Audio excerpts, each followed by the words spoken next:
The man with the white face entered the carriage at Rugby.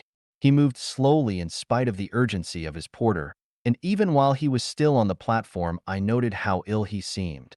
He dropped into the corner over against me with a sigh, made an incomplete attempt to arrange his traveling shawl, and became motionless, with his eyes staring vacantly. Presently he was moved by a sense of my observation, looked up at me, and put out a spiritless hand for his newspaper. Then he glanced again in my direction. I feigned to read. I feared I had unwittingly embarrassed him, and in a moment I was surprised to find him speaking. "I beg your pardon," said I. "That book," he repeated, pointing a lean finger, "is about dreams." "Obviously," I answered, for it was Fortnum Roscoe's Dream States, and the title was on the cover. He hung silent for a space as if he sought words. "Yes," he said at last, "but they tell you nothing." I did not catch his meaning for a second. "They don't know," he added. I looked a little more attentively at his face. "There are dreams," he said, "and dreams. That sort of proposition I never dispute." "I suppose," he hesitated. "Do you ever dream? I mean vividly." "I dream very little," I answered. "I doubt if I have 3 vivid dreams in a year." "Ah," he said, and seemed for a moment to collect his thoughts. "Your dreams don't mix with your memories?" he asked abruptly. "You don't find yourself in doubt. Did this happen or did it not?" "Hardly ever, except just for a momentary hesitation now and then. I suppose few people do." "Does he say?" He indicated the book. "Says it happens at times, and gives the usual explanation about intensity of impression and the like to account for its not happening as a rule. I suppose you know something of these theories?" "Very little except that they are wrong." His emaciated hand played with the strap of the window for a time. I prepared to resume reading, and that seemed to precipitate his next remark. He leant forward almost as though he would touch me. "Isn't there something called consecutive dreaming that goes on night after night?" "I believe there is. There are cases given in most books on mental trouble." "Mental trouble?" "Yes, I dare say there are. It's the right place for them. But what I mean," he looked at his bony knuckles, "is that sort of thing always dreaming? Is it dreaming? Or is it something else? Mightn't it be something else?" I should have snubbed his persistent conversation but for the drawn anxiety of his face. I remember now the look of his faded eyes and the lids red-stained. "Perhaps you know that look. I'm not just arguing about a matter of opinion," he said. "The thing's killing me. Dreams. If you call them dreams.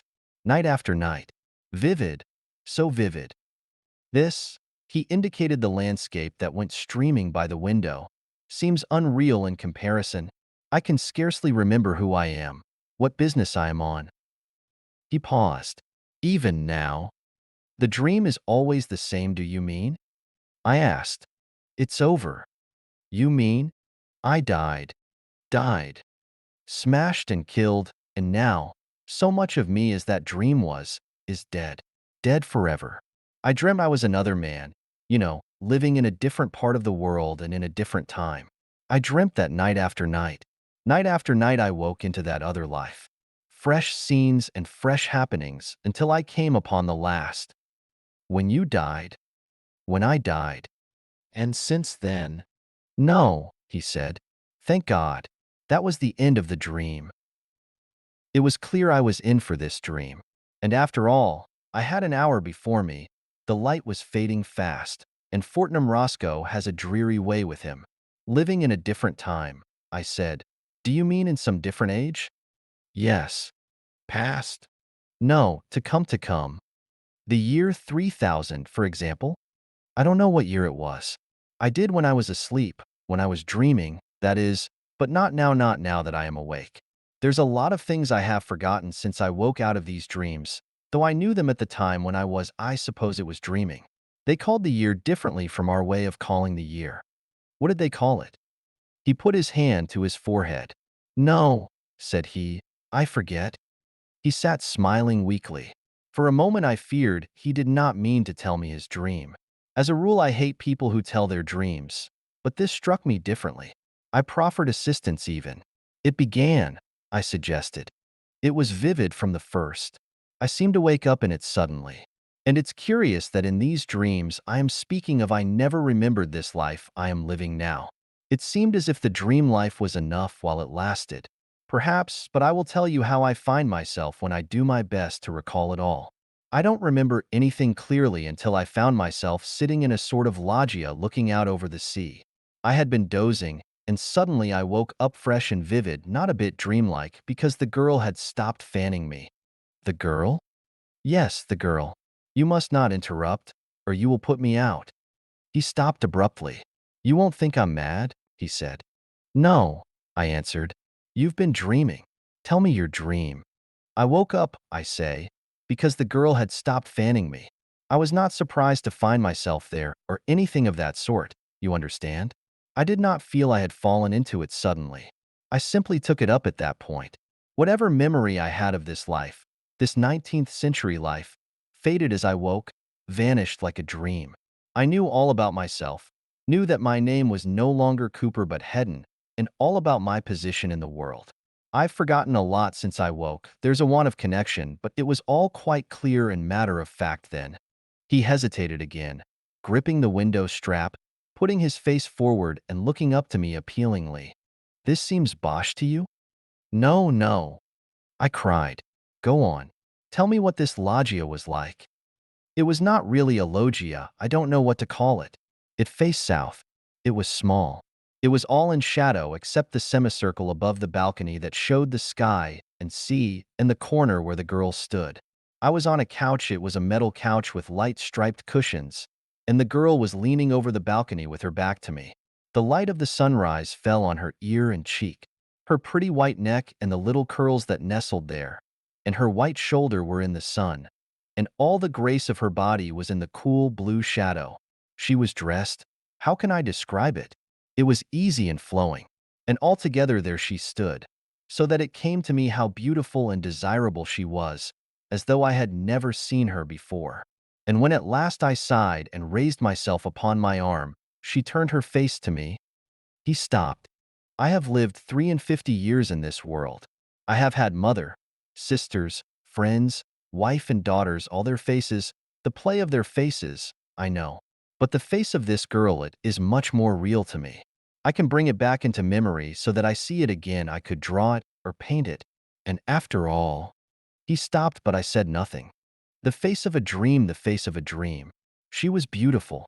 Not that beauty which is terrible, cold, and worshipful, like the beauty of a saint, nor that beauty that stirs fierce passions, but a sort of radiation, sweet lips that softened into smiles, and grave gray eyes.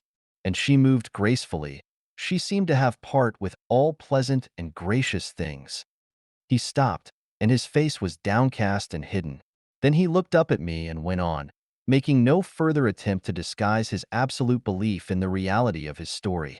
You see, I had thrown up my plans and ambitions, thrown up all I had ever worked for or desired for her sake.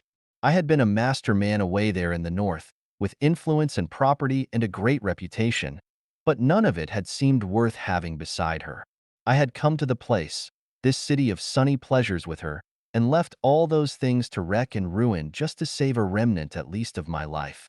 While I had been in love with her before I knew that she had any care for me, before I had imagined that she would dare that we should dare, all my life had seemed vain and hollow, dust and ashes. It was dust and ashes. Night after night, and through the long days I had longed and desired, my soul had beaten against the thing forbidden. But it is impossible for one man to tell another just these things.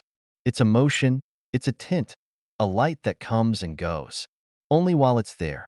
Everything changes, everything. The thing is, I came away and left them in their crisis to do what they could. Left whom? I asked, puzzled. The people up in the north there. You see, in this dream. Anyhow, I had been a big man.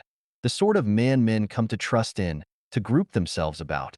Millions of men who had never seen me were ready to do things and risk things because of their confidence in me. I had been playing that game for years, that big laborious game, that vague, monstrous political game amidst intrigues and betrayals, speech and agitation.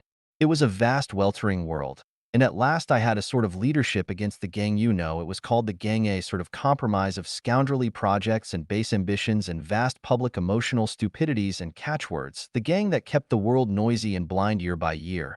And all the while that it was drifting towards infinite disaster. But I can't expect you to understand the shades and complications of the year something or other ahead. I had it all down to the smallest details in my dream. I suppose I had been dreaming of it before I awoke, and the fading outline of some queer new development I had imagined still hung about me as I rubbed my eyes. It was some grubby affair that made me thank God for the sunlight. I sat up on the couch and remained looking at the woman and rejoicing that I had come away out of all that tumult and folly and violence before it was too late. After all, I thought, this is life, love and beauty, desire and delight. Are they not worth all those dismal struggles for vague, gigantic ends? And I blamed myself for having ever sought to be a leader when I might have given my days to love. But then, thought I, if I had not spent my early days sternly and austerely, I might have wasted myself upon vain and worthless women, and at the thought all my being went out in love and tenderness to my dear mistress, my dear lady, who had come at last and compelled me by her invincible charm for me to lay that life aside. You are worth it, I said, speaking without intending her to hear. You are worth it, my dearest one, worth pride and praise and all things. Love, to have you is worth them altogether. And at the murmur of my voice she turned about. Come and see, she cried. I can hear her now. Come and see the sunrise upon Monte Solaro. I remember how I sprang to my feet and joined her at the balcony. She put a white hand upon my shoulder and pointed towards great masses of limestone, flushing, as it were, into life. I looked, but first I noted the sunlight on her face, caressing the lines of her cheeks and neck. How can I describe to you the scene we had before us? We were at Capri. I have been there, I said. I have clambered up Monte Solaro and drunk Vero Capri muddy stuff like cider at the summit. Ah, said the man with the white face. Then perhaps you can tell me, you will know if this is indeed Capri. For in this life I have never been there. Let me describe it. We were in a little room, one of a vast multitude of little rooms, very cool and sunny, hollowed out of the limestone of a sort of cape, very high above the sea. The whole island, was one enormous hotel, complex beyond explaining, and on the other side there were miles of floating hotels and huge floating stages to which the flying machines came. They called it a pleasure city. Of course, there was none of that in your time, rather, I should say. Is none of that now? Of course. Now, yes. Well, this room of ours was at the extremity of the cape, so that one could see east and west. Eastward was a great cliff 1,000 feet high, perhaps coldly gray except for one bright edge of gold, and beyond it the Isle of the Sirens, and a falling coast that faded and passed into the hot sunrise. And when one turned to the west, distinct and near was a little bay, a little beach still in shadow. And out of that shadow rose Solaro straight and tall, flushed and golden crested, like a beauty throned, and the white moon was floating behind her in the sky. And before us from east to west stretched the many-tinted sea all dotted with little sailing boats. To the eastward, of course, these little boats were gray and very minute and clear, but to the westward they were little boats of gold shining gold, almost like little flames. And just below us was a rock with an arch worn through it. The blue sea water broke to green and foam all round the rock, and a galley came gliding out of the arch. I know that rock, I said. I was nearly drowned there. It is called the Faraglioni. I Faraglioni? Yes, she called it that, answered the man with the white face. There was some story but that. He put his hand to his forehead again. No, he said, I forget that story. Well, that is the first thing I remember, the first dream I had, that little shaded room and the beautiful air and sky and that dear lady of mine, with her shining arms and her graceful robe, and how we sat and talked in half whispers to one another. We talked in whispers not because there was anyone to hear, but because there was still such a freshness of mind between us that our thoughts were a little frightened, I think, to find themselves at last in words. And so they went softly. Presently we were hungry and we went from our apartment, going by a strange passage with a moving floor. Until we came to the great breakfast room, there was a fountain and music. A pleasant and joyful place it was, with its sunlight and splashing, and the murmur of plucked strings. And we sat and ate and smiled at one another, and I would not heed a man who was watching me from a table nearby. And afterwards we went on to the dancing hall. But I cannot describe that hall. The place was enormous, larger than any building you have ever seen, and in one place there was the old gate of Capri, caught into the wall of a gallery high overhead. Light girders, stems and threads of gold, burst from the pillars like fountains, streamed like an aurora across the roof and interlaced, like conjuring tricks. All about the great circle for the dancers there were beautiful figures, strange dragons, and intricate and wonderful grotesques bearing lights. The place was inundated with artificial light that shamed the newborn day. And as we went through the throng, the people turned about and looked at us. For all through the world my name and face were known, and how I had suddenly thrown up pride and struggle to come to this place. And they looked also at the lady beside me, though half the story of how at last she had come to me was unknown or mistold. And few of the men who were there, I know, but judged me a happy man, in spite of all the shame and dishonor that had come upon my name. The air was full of music, full of harmonious scents, full of the rhythm of beautiful motions. Thousands of beautiful people swarmed about the hall, crowded the galleries, sat in a myriad recesses. They were dressed in splendid colors and crowned with flowers. Thousands danced about the great circle beneath the white images of the ancient gods, and glorious processions of youths and maidens came and went. We too danced, not the dreary monotonies of your days of this time. I mean but dances that were beautiful, intoxicating. And even now I can see my lady dancing joyously. She danced, with a serious face. She danced with a serious dignity, and yet she was smiling at me and caressing me, smiling and caressing with her eyes. The music was different, he murmured. It went, I cannot describe it, but it was infinitely richer and more varied than any music that has ever come to me awake. And then it was when we had done dancing, a man came to speak to me. He was a lean, resolute man, very soberly clad for that place, and already I had marked his face watching me in the breakfasting hall, and afterwards as we went along the passage I had avoided his eye. But now, as we sat in a little alcove, smiling at the pleasure of all the people who went to and fro across the shining floor, he came and touched me, and spoke to me so that I was forced to listen. And he asked that he might speak to me for a little time apart. No, I said. I have no secrets from this lady. What do you want to tell me? He said it was a trivial matter, or at least a dry matter, for a lady to hear. Perhaps for me to hear, said I. He glanced at her, as though almost he would appeal to her. Then he asked me suddenly if I had heard of a great and avenging declaration that Evesham had made. Now, Evesham had always before been the man next to myself in the leadership of that great party in the North. He was a forcible, hard, and tactless man, and only I had been able to control and soften him. It was on his account even more than my own, I think, that the others had been so dismayed at my retreat. So this question about what he had done reawakened my old interest in the life I had put aside just for a moment. I have taken no heed of any news for many days, I said. What has Evesham been saying? And with that the man began, nothing loath, and I must confess even I was struck by Evesham's reckless folly in the wild and threatening words he had used. And this messenger they had sent to me not only told me of Evesham's speech, but went on to ask counsel and to point out what need they had of me. While he talked, my lady sat a little forward and watched his face and mine. My old habits of scheming and organizing reasserted themselves.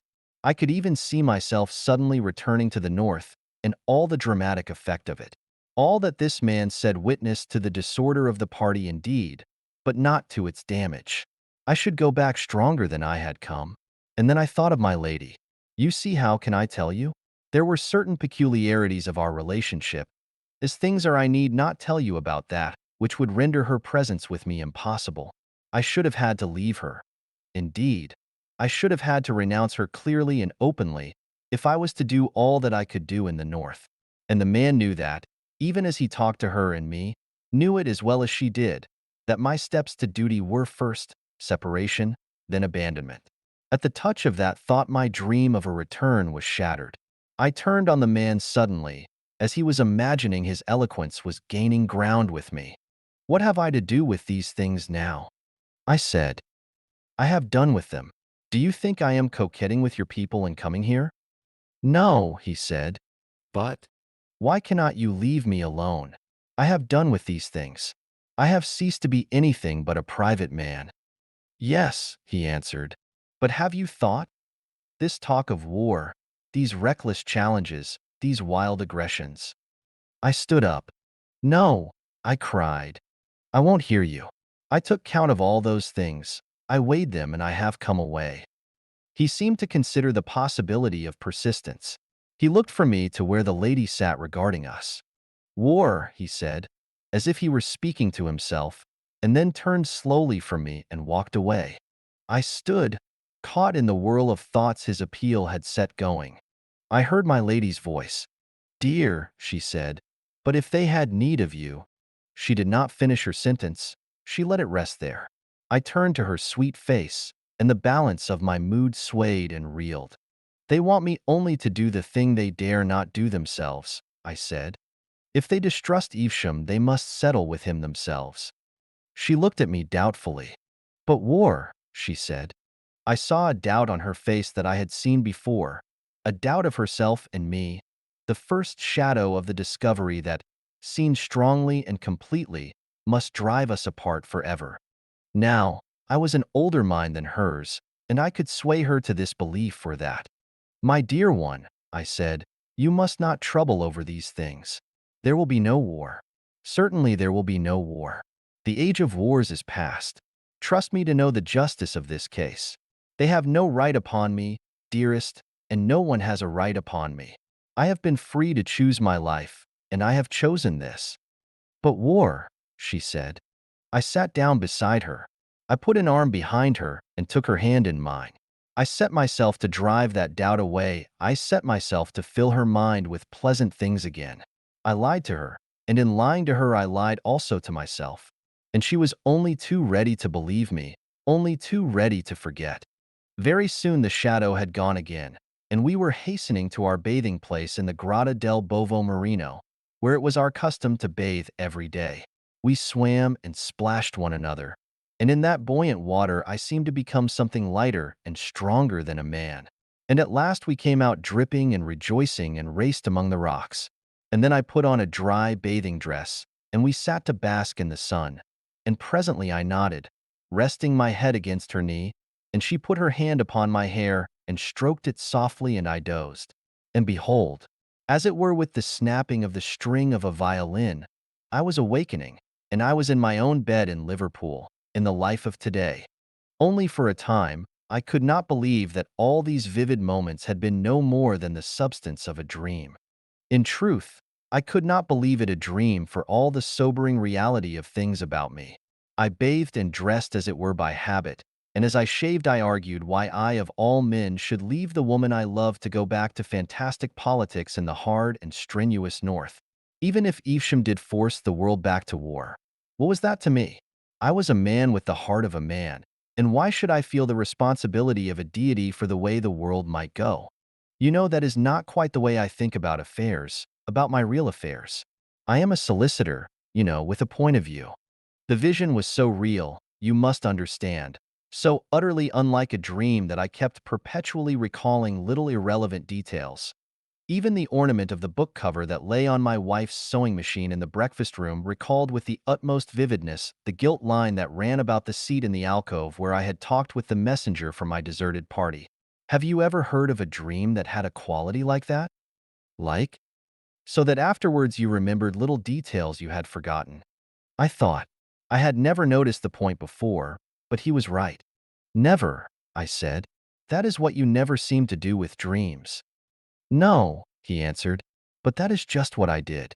I am a solicitor, you must understand, in Liverpool, and I could not help wondering what the clients and business people I found myself talking to in my office would think if I told them suddenly I was in love with a girl who would be born a couple of 100 years or so hence, and worried about the politics of my great-great-great-grandchildren.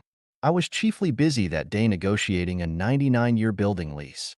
It was a private builder in a hurry, and we wanted to tie him in every possible way. I had an interview with him, and he showed a certain want of temper that sent me to bed still irritated. That night I had no dream. Nor did I dream the next night, at least, to remember. Something of that intense reality of conviction vanished. I began to feel sure it was a dream. And then it came again. When the dream came again, nearly 4 days later, it was very different. I think it's certain that 4 days had also elapsed in the dream. Many things had happened in the north, and the shadow of them was back again between us. And this time it was not so easily dispelled. I began, I know, with moody musings. Why, in spite of all, should I go back? Go back for all the rest of my days to toil and stress, insults and perpetual dissatisfaction, simply to save hundreds of millions of common people, whom I did not love, whom too often I could do no other than despise, from the stress and anguish of war and infinite misrule. And after all I might fail. They all sought their own narrow ends, and why should not I also live as a man? And out of such thoughts her voice summoned me, and I lifted my eyes. I found myself awake and walking. We had come out above the pleasure city. We were near the summit of Monte Solaro and looking towards the bay. It was the late afternoon and very clear. Far away to the left Ischia hung in a golden haze between sea and sky, and Naples was coldly white against the hills, and before us was Vesuvius with a tall and slender streamer feathering at last towards the south, and the ruins of Torre dell'Annunziata and Castellamare glittering in near. I interrupted suddenly. You have been to Capri, of course? Only in this dream, he said, only in this dream. All across the bay beyond Sorrento were the floating palaces of the pleasure city moored and chained. And northward were the broad floating stages that received the aeroplanes. Aeroplanes fell out of the sky every afternoon, each bringing its thousands of pleasure seekers from the uttermost parts of the earth to Capri and its delights. All these things, I say, stretched below. But we noticed them only incidentally because of an unusual sight that evening had to show. 5 war aeroplanes that had long slumbered useless in the distant arsenals of the Rhine mouth were maneuvering now in the eastward sky. Evesham had astonished the world by producing them in others and sending them to circle here and there. It was the threat material in the great game of bluff he was playing, and it had taken even me by surprise. He was one of those incredibly stupid, energetic people who seem sent by heaven to create disasters. His energy to the first glance seemed so wonderfully like capacity, but he had no imagination, no invention, only a stupid, vast, driving force of will, and a mad faith in his stupid idiot luck to pull him through. I remember how we stood upon the headland watching the squadron circling far away, and how I weighed the full meaning of the sight, seeing clearly the way things must go. And then even it was not too late. I might have gone back, I think, and saved the world. The people of the North would follow me, I knew, granted only that in one thing I respected their moral standards. The East and South would trust me as they would trust no other Northern man. And I knew I had only to put it to her, and she would have let me go. Not because she did not love me, only I did not want to go. My will was all the other way about. I had so newly thrown off the incubus of responsibility. I was still so fresh a renegade from duty that the daylight clearness of what I ought to do had no power at all to touch my will. My will was to live, to gather pleasures and make my dear lady happy. But though this sense of vast, neglected duties had no power to draw me, it could make me silent and preoccupied. It robbed the days I had spent of half their brightness and roused me into dark meditations in the silence of the night. And as I stood and watched Evesham's aeroplanes sweep to and fro, those birds of infinite ill omen, she stood beside me watching me, perceiving the trouble indeed, but not perceiving it clearly, her eyes questioning my face, her expression shaded with perplexity. Her face was gray because the sunset was fading out of the sky. It was no fault of hers that she held me. She had asked me to go from her, and again in the night time, and with tears she had asked me to go. At last it was the sense of her that roused me from my mood. I turned upon her suddenly and challenged her to race down the mountain slopes. No, she said, as if I had jarred with her gravity, but I was resolved to end that gravity, and make her run. No, one can be very gray and sad who is out of breath, and when she stumbled I ran with my hand beneath her arm. We ran down past a couple of men, who turned back staring in astonishment at my behavior. They must have recognized my face. And halfway down the slope came a tumult in the air, clank clank, clank clank, and we stopped. And presently over the hill crest those war things came flying one behind the other. The man seemed hesitating on the verge of a description. What were they like? I asked. They had never fought, he said. They were just like our ironclads are nowadays. They had never fought. No one knew what they might do, with excited men inside them. Few even cared to speculate. They were great driving things shaped like spearheads without a shaft, with a propeller in the place of the shaft. Steel? Not steel. Aluminum? No, no, nothing of that sort. An alloy that was very common as brass, for example. It was called, let me see. He squeezed his forehead with the fingers of one hand. I am forgetting everything, he said. And they carried guns? Little guns, firing high explosive shells. They fired the guns backwards, out of the base of the leaf, so to speak, and rammed with the beak. That was the theory, you know, but they had never been fought. No one could tell exactly what was going to happen. And meanwhile, I suppose it was very fine to go whirling through the air like a flight of young swallows, swift and easy. I guess the captains tried not to think too clearly what the real thing would be like. And these flying war machines, you know, were only one sort of the endless war contrivances that had been invented and had fallen into abeyance during the long peace. There were all sorts of these things that people were routing out and furbishing up. Infernal things, silly things. Things that had never been tried. Big engines, terrible explosives, great guns. You know the silly way of these ingenious sort of men who make these things. They turn them out as beavers build dams, and with no more sense of the rivers they're going to divert and the lands they're going to flood. As we went down the winding stepway to our hotel again, in the twilight, I foresaw it all. I saw how clearly and inevitably things were driving for war in Evesham's silly, violent hands, and I had some inkling of what war was bound to be under these new conditions. And even then, though I knew it was drawing near the limit of my opportunity, I could find no will to go back. He sighed. That was my last chance. We didn't go into the city until the sky was full of stars, so we walked out upon the high terrace, to and fro, and she counseled me to go back. My dearest, she said, and her sweet face looked up to me, this is death. This life you lead is death. Go back to them. Go back to your duty.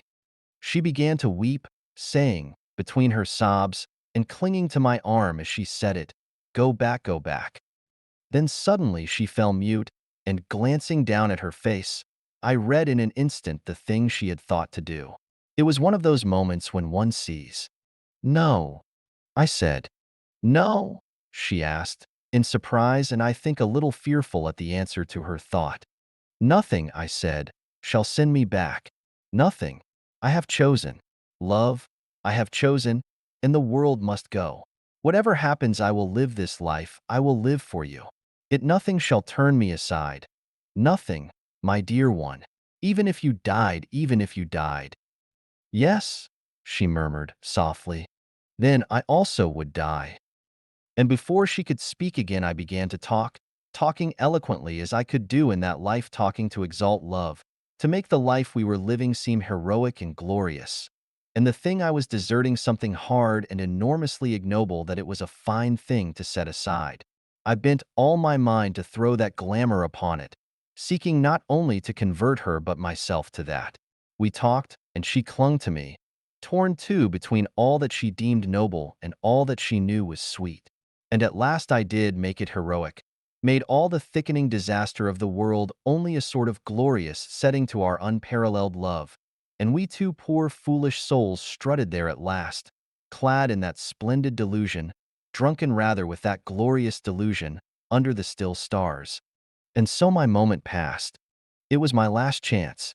Even as we went to and fro there, the leaders of the South and East were gathering their resolve, and the hot answer that shattered Evesham's bluffing forever took shape and waited.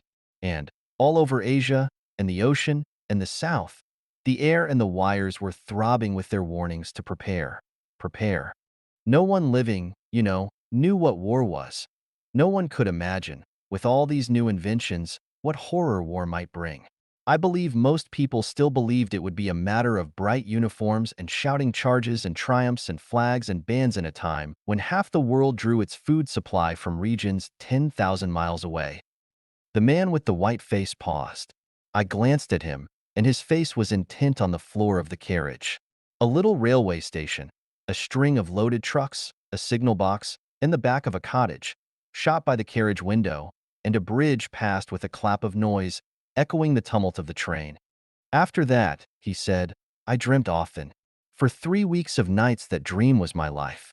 And the worst of it was there were nights when I could not dream, when I lay tossing on a bed in this accursed life. And there, somewhere lost to me, things were happening, momentous, terrible things. I lived at nights my days, my waking days. This life I am living now became a faded, faraway dream, a drab setting, the cover of the book. He thought, I could tell you all, tell you every little thing in the dream, but as to what I did in the daytime, no. I could not tell, I do not remember. My memory has gone. The business of life slips from me. He leant forward and pressed his hands upon his eyes. For a long time he said nothing. And then, said I, the war burst like a hurricane. He stared before him at unspeakable things. And then? I urged again. One touch of unreality, he said, in the low tone of a man who speaks to himself, and they would have been nightmares. But they were not nightmares, they were not nightmares. No. He was silent for so long that it dawned upon me that there was a danger of losing the rest of the story. But he went on talking again in the same tone of questioning self-communion. What was there to do but flight? I had not thought the war would touch Capri. I had seemed to see Capri as being out of it all, as the contrast to it all. But 2 nights after, the whole place was shouting and bawling. Every woman almost and every other man wore a Bajivsham's badge, and there was no music but a jangling war song over and over again, and everywhere men enlisting, and in the dancing halls they were drilling. The whole island was awhirl with rumors. It was said, again and again, that fighting had begun. I had not expected this. I had seen so little of the life of pleasure that I had failed to reckon with this violence of the amateurs. And as for me, I was out of it. I was like the man who might have prevented the firing of a magazine. The time had gone. I was no one. The vainest stripling with a badge counted for more than I. The crowd jostled us and bawled in our ears. That accursed song deafened us. A woman shrieked at my lady because no badge was on her, and we too went back to our own place again, ruffled and insulted, my lady white and silent, and I a-quiver with rage. So furious was I could have quarreled with her if I could have found one shade of accusation in her eyes. All my magnificence had gone from me. I walked up and down our rock cell, and outside was the darkling sea and a light to the southward that flared and passed and came again. We must get out of this place, I said over and over. I have made my choice, and I will have no hand in these troubles. I will have nothing of this war. We have taken our lives out of all these things. This is no refuge for us. Let us go. And the next day we were already in flight from the war that covered the world. And all the rest was flight, all the rest was flight. He mused darkly. How much was there of it? He made no answer. How many days? His face was white and drawn, and his hands were clenched. He took no heed of my curiosity. I tried to draw him back to his story with questions. Where did you go? I said. When? When you left Capri. Southwest, he said, and glanced at me for a second. We went in a boat. But I should have thought an aeroplane? They had been seized. I questioned him no more. Presently I thought he was beginning again. He broke out in an argumentative monotone. But why should it be? If, indeed, this battle, this slaughter and stress is life, why have we this craving for pleasure and beauty?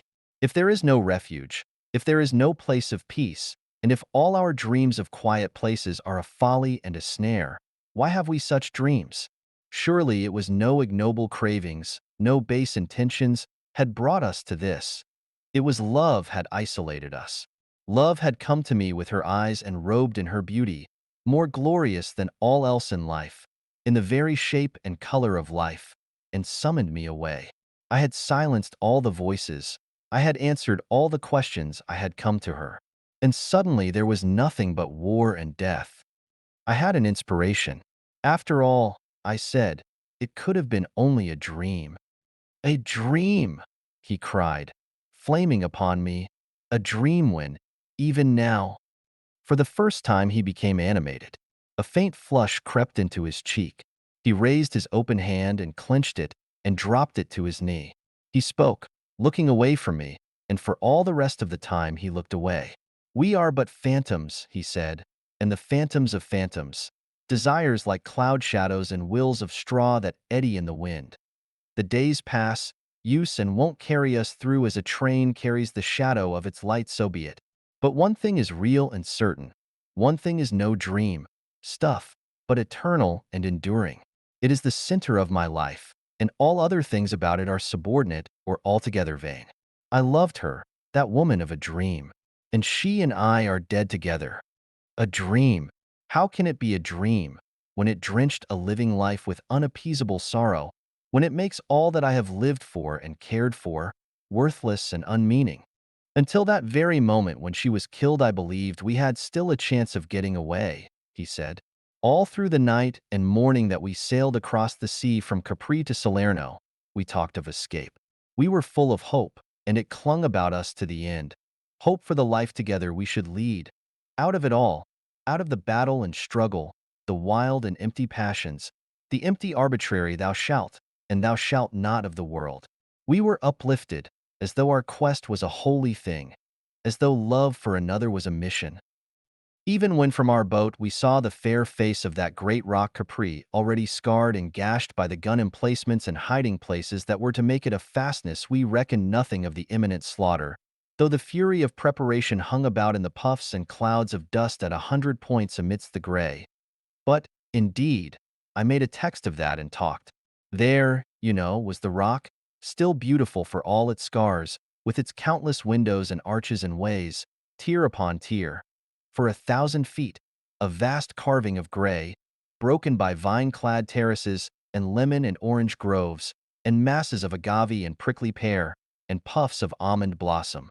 And out under the archway that is built over the Piccola Marina, other boats were coming. And as we came round the cape and within sight of the mainland, another little string of boats came into view, driving before the wind towards the southwest.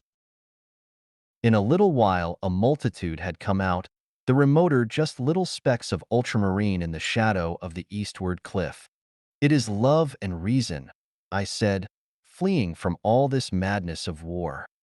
And though we presently saw a squadron of aeroplanes flying across the southern sky, we did not heed it.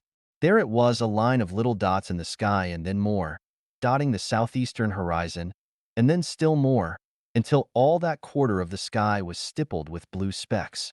Now they were all thin little strokes of blue, and now one and now a multitude would heel and catch the sun and become short flashes of light. They came, rising and falling and growing larger, like some huge flight of gulls or rooks or such like birds, moving with a marvelous uniformity, and ever as they drew nearer they spread over a greater width of sky. The southward wind flung itself in an arrow-headed cloud athwart the sun, and then suddenly they swept round to the eastward and streamed eastward, growing smaller and smaller and clearer again until they vanished from the sky. And after that we noted to the northward and very high Evesham's fighting machines hanging high over Naples like an evening swarm of gnats. It seemed to have no more to do with us than a flight of birds.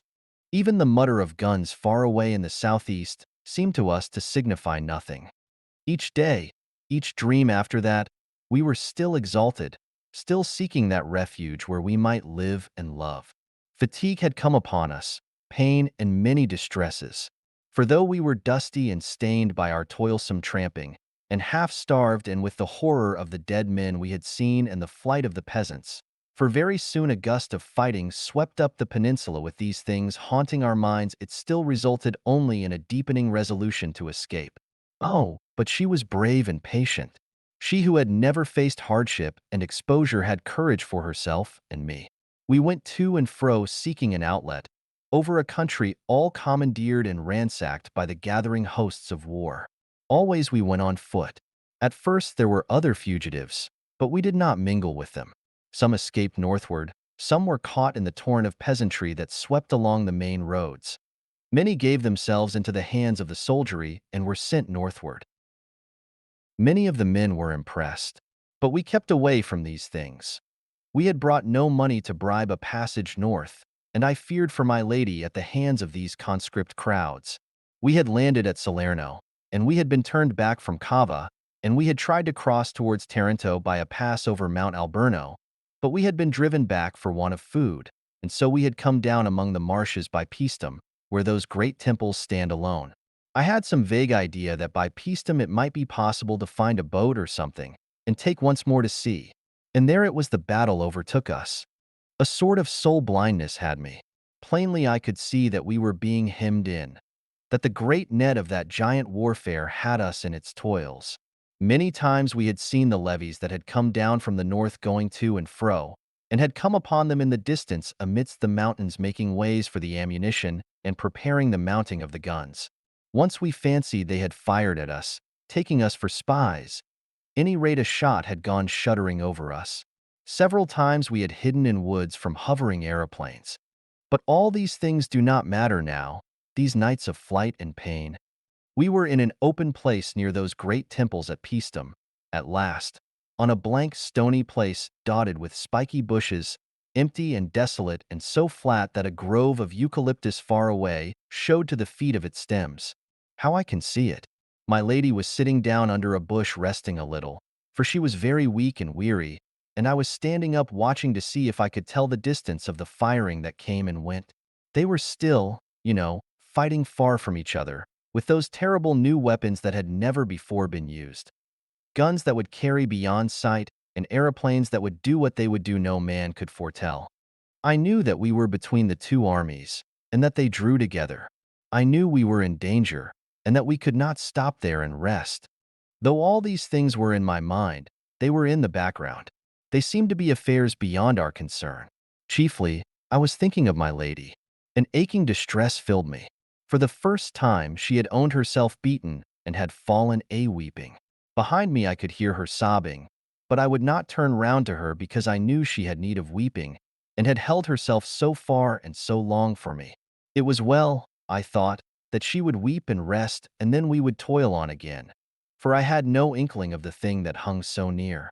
Even now I can see her as she sat there, her lovely hair upon her shoulder, can mark again the deepening hollow of her cheek. If we had parted, she said, if I had let you go. No, said I. Even now, I do not repent. I will not repent. I made my choice, and I will hold on to the end. And then, overhead in the sky flashed something and burst, and all about us I heard the bullets making a noise like a handful of peas suddenly thrown. They chipped the stones about us, and whirled fragments from the bricks and passed. He put his hand to his mouth, and then moistened his lips. At the flash I had turned about. She stood up. She stood up, and moved a step towards me as though she wanted to reach me. And she had been shot through the heart. He stopped and stared at me. I felt all that foolish incapacity an Englishman feels on such occasions. I met his eyes for a moment, and then stared out of the window. For a long space we kept silence. When at last I looked at him, he was sitting back in his corner, his arms folded, and his teeth gnawing at his knuckles. He bit his nail suddenly, and stared at it. I carried her, he said, towards the temples in my arms as though it mattered. I don't know why. They seemed a sort of sanctuary, they had lasted so long, I suppose. She must have died almost instantly. Only I talked to her all the way. Silence again. I have seen those temples, I said abruptly, and indeed he had brought those still, sunlit arcades of worn sandstone very vividly before me. It was the brown one, the big brown one. I sat down on a fallen pillar and held her in my arms. Silent after the first babble was over, and after a little while the lizards came out and ran about again, as though nothing unusual was going on, as though nothing had changed. It was tremendously still there, the sun high and the shadows still. Even the shadows of the weeds upon the entablature were still in spite of the thudding and banging that went all about the sky. I seem to remember that the aeroplanes came up out of the south and that the battle went away to the west. One aeroplane was struck and overset and fell. I remember that though it didn't interest me in the least. It didn't seem to signify. It was like a wounded gull, flapping for a time in the water. I could see it down the aisle of the temple, a black thing in the bright blue water. 3 or 4 times, shells burst about the beach, and then that ceased. Each time that happened, all the lizards scuttled in and hid for a space. That was all the mischief done, except that once a stray bullet gashed the stone hard by, made just a fresh, bright surface. As the shadows grew longer, the stillness seemed greater. "The curious thing," he remarked, with the manner of a man who makes a trivial conversation, "is that I didn't think at all. I sat with her in my arms amidst the stones in a sort of lethargy, stagnant. And I don't remember waking up. I don't remember dressing that day. I know I found myself in my office, with my letters all slit open in front of me, and how I was struck by the absurdity of being there, seeing that in reality I was sitting, stunned, in that Peastum temple with a dead woman in my arms. I read my letters like a machine. I have forgotten what they were about." He stopped, and there was a long silence. Suddenly I perceived that we were running down the incline from Chalk Farm to Euston. I started at this passing of time. I turned on him with a brutal question, with the tone of now or never. "And did you dream again?" "Yes." He seemed to force himself to finish. His voice was very low. "Once more, and as it were only for a few instants. I seemed to have suddenly awakened out of a great apathy, to have risen into a sitting position, and the body lay there on the stones beside me. A gaunt body. Not her, you know. So soon it was not her. I may have heard voices. I do not know. Only I knew clearly that men were coming into the solitude, and that was a last outrage. I stood up and walked through the temple, and then there came into sight first one man with a yellow face, dressed in a uniform of dirty white, trimmed with blue, and then several, climbing to the crest of the old wall of the vanished city and crouching there. They were little bright figures in the sunlight, and there they hung, weapon in hand, peering cautiously before them. And further away I saw others, and then more at another point in the wall. It was a long, lax line of men in open order. Presently the man I had first seen stood up and shouted a command, and his men came tumbling down the wall and into the high weeds towards the temple. He scrambled down with them and led them. He came facing towards me, and when he saw me he stopped. At first I had watched these men with a mere curiosity, but when I had seen they meant to come to the temple I was moved to forbid them. I shouted to the officer. "You must not come here," I cried. "I am here. I am here with my dead." He stared, and then shouted a question back to me in some unknown tongue. I repeated what I had said. He shouted again, and I folded my arms and stood still. Presently he spoke to his men and came forward. He carried a drawn sword. I signed to him to keep away, but he continued to advance. I told him again very patiently and clearly, "You must not come here. These are old temples and I am here with my dead." Presently he was so close I could see his face clearly. It was a narrow face, with dull gray eyes and a black mustache. He had a scar on his upper lip, and he was dirty and unshaven. He kept shouting unintelligible things, questions, perhaps, at me. I know now that he was afraid of me, but at the time that did not occur to me. As I tried to explain to him, he interrupted me in imperious tones, bidding me, I suppose, stand aside. He made to go past me, and I caught hold of him. I saw his face change at my grip. "You fool," I cried. "Don't you know? She is dead." He started back. He looked at me with cruel eyes. I saw a sort of exultant resolve leap into them delight. Then, suddenly, with a scowl, he swept his sword back so and thrust. He stopped abruptly. I became aware of a change in the rhythm of the train. The brakes lifted their voices, and the carriage jarred and jerked. This present world insisted upon itself, became clamorous.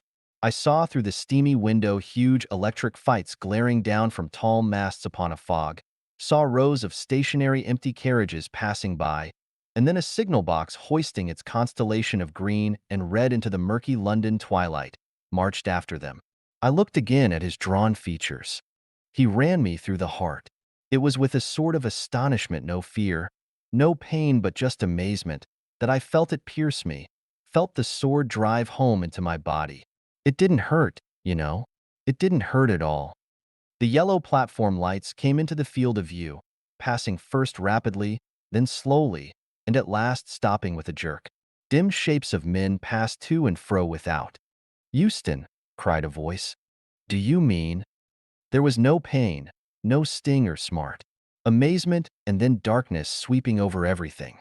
The hot, brutal face before me, the face of the man who had killed me, seemed to recede. It swept out of existence. "Euston!" clamored the voices outside. "Euston!" The carriage door opened, admitting a flood of sound, and a porter stood regarding us. The sounds of doors slamming and the hoof clatter of cab horses, and behind these things the featureless remote roar of the London cobblestones, came to my ears. A truckload of lighted lamps blazed along the platform.